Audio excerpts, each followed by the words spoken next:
ত্রয়োদশ জাতীয় সংসদ নির্বাচনের প্রার্থীদের উপর হামলার ঘটনায় জড়িত দুষ্কৃতিকারীদের অবিলম্বে গ্রেফতার ও দৃষ্টান্তমূলক শাস্তির দাবিতে বিক্ষোভ মিছিল করেছে বাংলাদেশ জাতীয়তাবাদী দল নওগাঁ জেলা শাখা।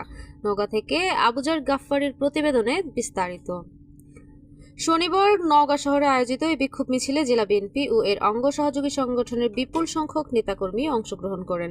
মিছিলটি শহরের গুরুত্বপূর্ণ সড়ক প্রদক্ষিণ শেষে নওজোয়ান মাঠের সংক্ষিপ্ত সমাবেশের মাধ্যমে শেষ হয়।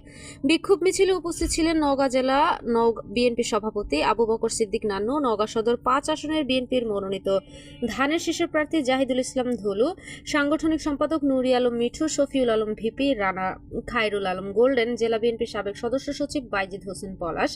এছাড়াও উপস্থিত ছিলেন নওগাঁ সদর উপজেলা বিএনপির সভাপতি দেওয়ান মুস্তাক আহমেদ রাজা, সাংগঠনিক সম্পাদক মোহাম্মদ খালিদ হাসান লিপ্ত, নওগাঁ পৌর বিএনপি সভাপতি ডাক্তার মিজানুর রহমান, জেলা যুব দলের আহ্বায়ক মাসুদ হায়দার টিপু, জেলা কৃষক দলের আহ্বায়ক মমিনুল হক চঞ্চল, জেলা শ্রমিক দলের সভাপতি জিল্লুর রহমান, জেলা মহিলা দলের সাংগঠনিক সম্পাদক রিনা পারভিন এবং জেলা ছাত্র দলের সাধারণ সম্পাদক মামুন বিন ইসলাম দোহা।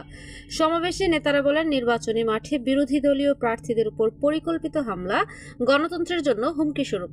অবিলম্বে হামলাকারীদের গ্রেফতার করে দৃষ্টান্তমূলক শাস্তি নিশ্চিত না করলে কঠোর কর্মসূচির হুঁশিয়ারির ঘোষণা দেওয়া হবে বলে হুঁশিয়ার দেন তারা।